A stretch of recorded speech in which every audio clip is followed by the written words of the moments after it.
Prospectors, mining companies, gamblers, rustlers, soiled doves, land speculators, stage robbers, and other ruthless bandits flocked into the West to get a piece of the action. These characters came in faster than law and order could be established. There was one such town in history where the law and the lawlessness clashed. It was October, and the year was 1881.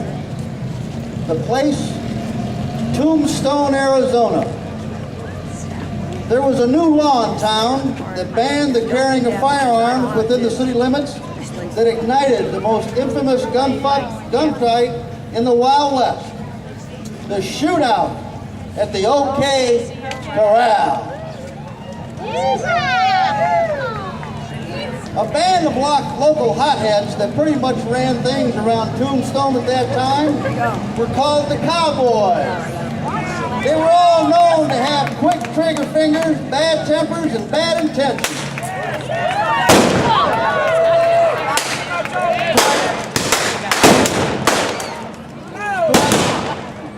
To identify the close-knit group as such, they all wore their trademark red sashes. They were prone to rustling, robbing, fighting, and even killing if they had to. They were the McLaurys and the Clantons. The self-proclaimed chief among them was Gunfight. And he didn't like the law telling the Cowboys what to do. I don't like nobody telling the Cowboys what to do. Friction between the local law enforcement and the Cowboys grew until there were death threats against issued by the Cowboys. They threatened to kill all the Earps, Wyatt, Morgan, Virgil, and even Doc Holliday if they didn't get out of Tombstone and pronto. This drew the ire of the Earp brothers and Doc Holliday. The Cowboys often got to drinking in the local saloon, would stand in the streets of Tombstone, yelling, drinking, harassing the local careful, that barrel's hotter than hell. And shooting their firearms. Finally, the Earps and Doc had had enough of this law-breaking firearm carried in the city limits. Their rebellious activity, the lawless, carried on. The time had come to confront the Cowboys and their lawless ways. Wyatt Earp, brothers Virgil Earp and Morgan Earp, and Doc Holliday joined each other side by side on the main street of Tombstone and slowly headed down the street towards the OK Corral to confront the Cowboys in 1881, a day that would become very well known in history. They were well armed, ready to meet their aggressors, arrest them, and take away their guns. When they arrived at the OK Corral, the Cowboys met the Earps and Doc face to face.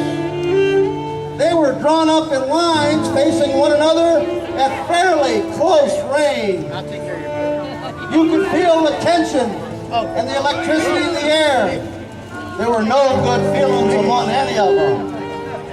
Doc Holliday draws his pistol, moves forward, and shoves it in Frank McLaurys belly, then takes a few steps backwards.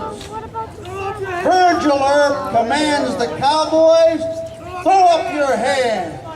I'm here to arrest you. I don't think that's happening. Philly Clanton says, don't shoot, I don't want to fight.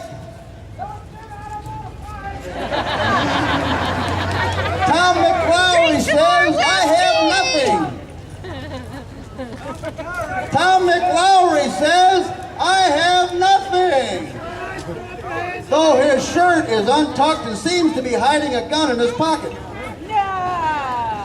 That's not a gun! Wyatt Earp says, throw up your hands.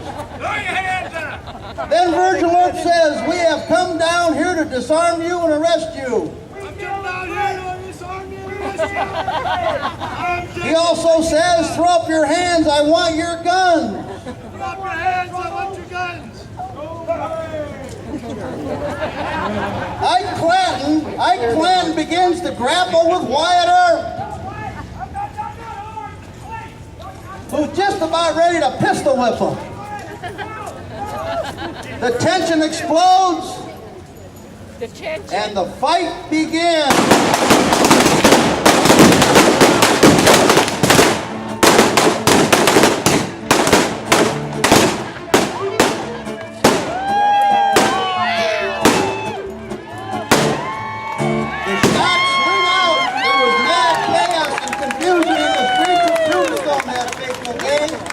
The smell of gunpowder, can you smell it? Yeah. It's cleared and the shooting has stopped. There was plenty of bloodshed. 3 men lay dead at the OK Corral. Billy Clanton, Tom McLaury, Frank McLaury. Several others were wounded, including Virgil Earp, shot in the leg.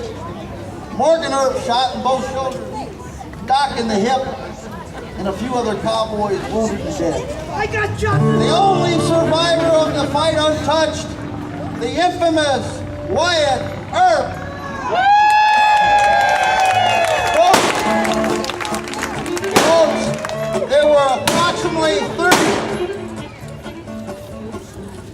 Folks, there were approximately 30 shots fired in only a short 30 seconds. But the story of this infamous gunfight has lived in Wild West history for 127 years. To this day, nobody really knows who started the fight. It still remains a mystery. Folks, this has been a true Wild West moment.